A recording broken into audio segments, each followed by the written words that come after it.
నమస్కారం అండి. నా పేరు డాక్టర్ స్వర్చల, జీవా ఫర్టిలిటీ సెంటర్స్ లో సైంటిఫిక్ డైరెక్టర్ ని. ఇమ్యునలాజికల్ ఇన్ఫర్టిలిటీ అంటే ఒక వ్యక్తి ఇమ్యూన్ సిస్టమే నార్మల్ రీప్రొడక్టివ్ ప్రాసెస్ ని ఇంటర్ఫియర్ చేసింది అనుకోండి. అలాంటప్పుడు ప్రెగ్నెన్సీ రాకుండా ఉండడము లేదా కన్సెప్షన్ కి ప్రాబ్లం అవడం అనేది జరుగుతుంది. ఈ ఇమ్యూన్ సిస్టమ్ ఏం చేస్తుందంటే టిపికల్ గా మీ బాడీలో ఏదైనా ఇన్ఫెక్షన్స్ అవుతుంది అనుకోండి, బ్యాక్టీరియల్, వైరల్, వాటితో పోరాడడానికి ఈ సిస్టమ్ యాక్టివ్ గా ఉంటుంది అనమాట. కాకపోతే కొన్ని సందర్భాల్లో బాడీ రీప్రొడక్టివ్ ప్రాసెస్ నే అది అటాక్ చేయడం స్టార్ట్ చేస్తుంది. అలాంటప్పుడు ఇన్ఫర్టిలిటీ అవడం ఒక కారణం కావచ్చు. స్పర్మ్స్ ని, ఎగ్స్ ని, ఎంబ్రియోస్ ని లేదా ఎంబ్రియో అతికే ప్రాసెస్ ఇంప్లాంటేషన్ అంటారే, దాన్ని అటాక్ చేస్తే ప్రెగ్నెన్సీ పొందే అవకాశాలు బాగా తగ్గుతాయి లేదా మిస్క్యారేజ్ అయ్యే అవకాశాలు కూడా పెరుగుతుంటాయి. సో ఇవి ఎందుకు అవుతాయి, వీటి ట్రీట్మెంట్ ఆప్షన్స్ ఏంటి అనేది కనుక్కుందాం. మొదటగా స్పర్మ్ యాంటీబాడీస్. కొందరిలో, పురుషుల్లో కూడా కావచ్చు, మహిళల్లో కూడా కావచ్చు, వాళ్ళలో యాంటీ స్పర్మ్ యాంటీబాడీస్ తయారవుతాయి. అలాంటప్పుడు స్పర్మ్ నే హార్మ్ఫుల్ ఇన్వేడర్స్ అంటే తప్పుగా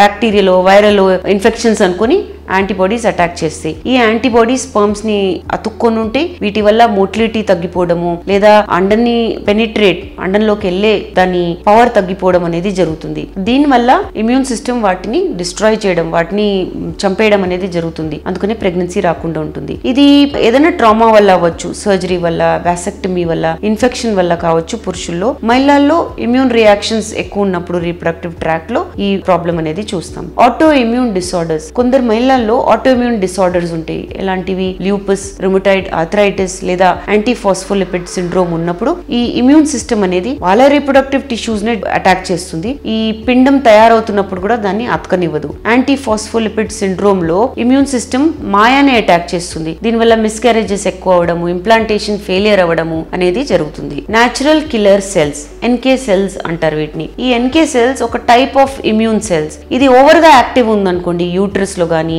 బాడీలో గానీ ఎంబ్రియోని అటాక్ చేస్తుంది. ఇంప్లాంట్ అయ్యే ముందు, ఇంప్లాంట్ అయిన తర్వాత ఎక్కువ ఇమ్యూన్ రెస్పాన్స్ ఉన్నప్పుడు, ఈ ఇంప్లాంటేషన్ కానప్పుడు ఎన్కే సెల్స్ ఉన్నాయా అనేది చెక్ చేయించుకోవాలి. ఎర్లీ మిస్క్యారేజెస్ కి ఎన్కే సెల్స్ ఒక కారణం. Cytokine imbalance. సైటోకైన్స్ చిన్న ప్రోటీన్స్, వీటి వల్ల ఇమ్యూన్ రెస్పాన్స్ అనేది రెగ్యులేట్ అవుతుంది. ఈ సైటోకైన్స్ లో pro inflammatory, anti inflammatory cytokines అని ఉంటాయి. వీటిలో ఇంబ్యాలెన్స్ ఏదైనా అయిందనుకోండి, అలాంటప్పుడు ఇంప్లాంటేషన్, ఎంబ్రియో అతికే ప్రాసెస్ డిస్టర్బ్ అవుతుంది.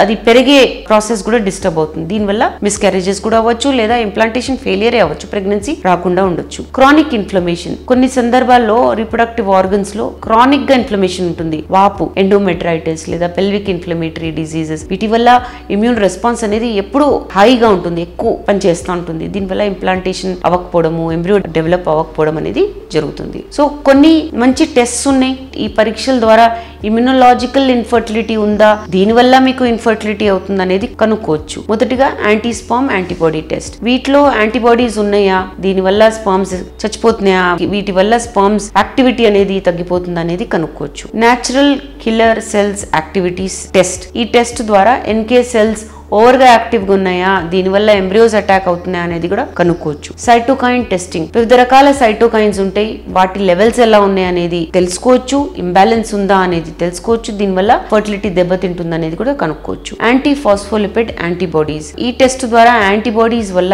ఇంప్లాంటేషన్ అవ్వట్లేదా, రికరెంట్ మిస్క్యారేజెస్ అవుతున్నాయా అనేది కనుక్కోవచ్చు. Reproductive immuno phenotype. ఇదొక స్పెషలైజ్డ్ టెస్ట్. ఇందులో రకరకాల ఇమ్యూన్ సెల్ టైప్స్ కనుక్కోవచ్చు. అంటే ఎన్కే సెల్స్ కనుక్కోవచ్చు, యూట్రస్ లో ఉందా లేదా, బ్లడ్ లో ఉందా లేదా అనేది కనుక్కొని ఇన్ఫర్టిలిటీ దీని వల్ల అవుతుందా లేదా అనేది కనుక్కోవచ్చు. సో ట్రీట్మెంట్ ఆప్షన్స్ ఏంటి ఇమ్యునలాజికల్ ఇన్ఫర్టిలిటీ ఉంటే? స్టీరాయిడ్స్, కార్టికోస్టీరాయిడ్స్ లాంటివి. కొన్ని స్టీరాయిడ్స్, ప్రెడ్నిసోన్ లాంటివి ఈ ఇమ్యూన్ రెస్పాన్స్ ని తగ్గించడానికి, వాపుని, ఇన్ఫ్లమేషన్ ని తగ్గించడానికి ఇస్తారు. ఈ మెడికేషన్స్ వల్ల ఇమ్యూన్ యాక్టివిటీ తగ్గినప్పుడు మీకు ఇమ్యూన్ అటాక్స్ కణాల మీద, అండాల మీద, ఎంబ్రియోస్ మీద ఉండవు. దానివల్ల ఫర్టిలిటీ ఇంప్రూవ్ అయ్యే అవకాశాలు ఉంటాయి. Intralipid therapy. ఇంట్రాలిపిడ్ ఇన్ఫ్యూజన్స్ ఒక ఫ్యాట్ వాటర్ మిక్స్చర్ అన్నమాట. దీనివల్ల ఎన్కే సెల్ యాక్టివిటీ తగ్గించవచ్చు. ఇది ఐవి ద్వారా, ఇంట్రావీనస్ ద్వారా ఇస్తారు. ఈ థెరపీ ద్వారా ఈ ఇమ్యూన్ రెస్పాన్స్ చాలా అగ్రెసివ్ గా ఉంటే దాన్ని తగ్గించచ్చు. దీనివల్ల ఎంబ్రియో అతకడం అనేది జరుగుతుంది. హై ఎన్కే సెల్స్ యాక్టివిటీ ఆడోళ్ళలో ఎక్కువ ఉంటే ఈ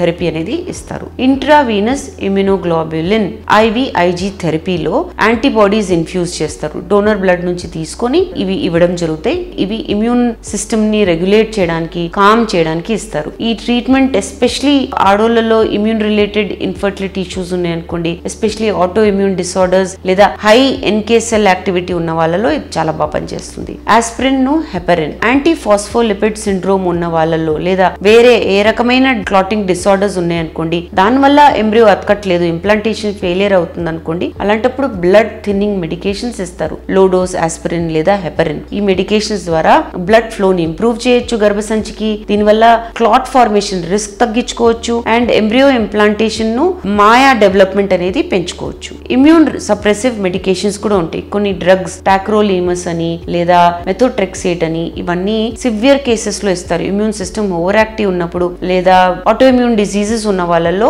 ఇమ్యూన్ రెస్పాన్స్ ని తగ్గించడానికి, ఒక ఫేవరబుల్ వాతావరణం క్రియేట్ చేయడానికి, ఎంబ్రియో అతకడానికి ఈ ట్రీట్మెంట్ ఇవ్వడం జరుగుతుంది. లైఫ్ స్టైల్ డైటరీ మోడిఫికేషన్స్ కూడా అవసరం. ఇమ్యూనలాజికల్ ఇన్ఫర్టిలిటీ ఉన్నప్పుడు కొన్ని యాంటీ ఇన్ఫ్లమేటరీ డయట్స్ ఉంటాయి. స్ట్రెస్ రిడక్షన్ టెక్నిక్స్ ఎలాంటివి, యాక్యుపంక్చర్ లాంటివి, యోగా, మెడిటేషన్స్, ఇవన్నీ క్రానిక్ ఇన్ఫ్లమేషన్ ని మేనేజ్ చేస్తాయి. ఆటో ఇమ్యూన్ రెస్పాన్సెస్ ని కూడా మేనేజ్ చేస్తాయి. వీటి ద్వారా కూడా మంచి రెస్పాన్స్ పొందొచ్చు. ఐవీఎఫ్ కూడా ప్రీ ఇంప్లాంటేషన్ జెనెటిక్ టెస్టింగ్ తో పాటు చేస్తే మంచి రిజల్ట్స్ ఇస్తాయి. రిపీటెడ్ మిస్క్యారేజెస్ ఉన్న వాళ్ళలో లేదా ఇంప్లాంటేషన్ అవ్వట్లేదు అనుకోండి ఇమ్యూన్ ఫ్యాక్టర్స్ వల్ల, ఐవీఎఫ్ తో పాటు పీజీటీ చేసి హెల్దీ ఎంబ్రియోని సెలెక్ట్ చేసుకుని గర్భసంచిలోకి వేస్తే ఛాన్సెస్ పెరుగుతాయి. కానీ ఇలాంటి వాళ్ళలో కూడా కొన్ని ట్రీట్మెంట్స్ ఇవ్వడం మంచి ఆప్షన్ ఉంటుంది. స్టీరాయిడ్స్, ఇంట్రాలిపిడ్స్ ఇవన్నీ ఇచ్చుకుంటే ఇమ్యూన్ రెస్పాన్స్ ని మేనేజ్ చేసుకుంటూ సక్సెస్ రేట్ పెంచుకోవచ్చు. యాంటీబయాటిక్స్ కూడా ఒక మంచి ఆప్షన్ క్రానిక్ ఇన్ఫెక్షన్స్ ఉన్నప్పుడు. క్రానిక్ ఇన్ఫెక్షన్స్ ఉన్నప్పుడు ఆటో ఇమ్యూన్ రెస్పాన్స్ చాలా ఎక్కువ ఉంటుంది కదా, సో దీనివల్ల ఇన్ఫర్టిలిటీ అవుతుంది. ఎస్పెషల్లీ ఎండోమెట్రైటిస్ అనే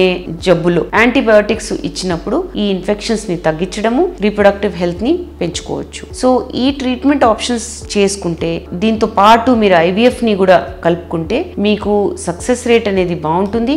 ఈ ఇమ్యూన్ థెరపీను ఐవీఎఫ్ ట్రీట్మెంట్స్ కలిపి చేస్తే మీ ప్రెగ్నెన్సీ సక్సెస్ రేట్స్ అనేవి చాలా బాగుంటాయి. వీటి గురించి ఇంకా వివరాల కోసం తప్పకుండా జీవా ఫర్టిలిటీ సెంటర్స్ కి విచ్చేయండి.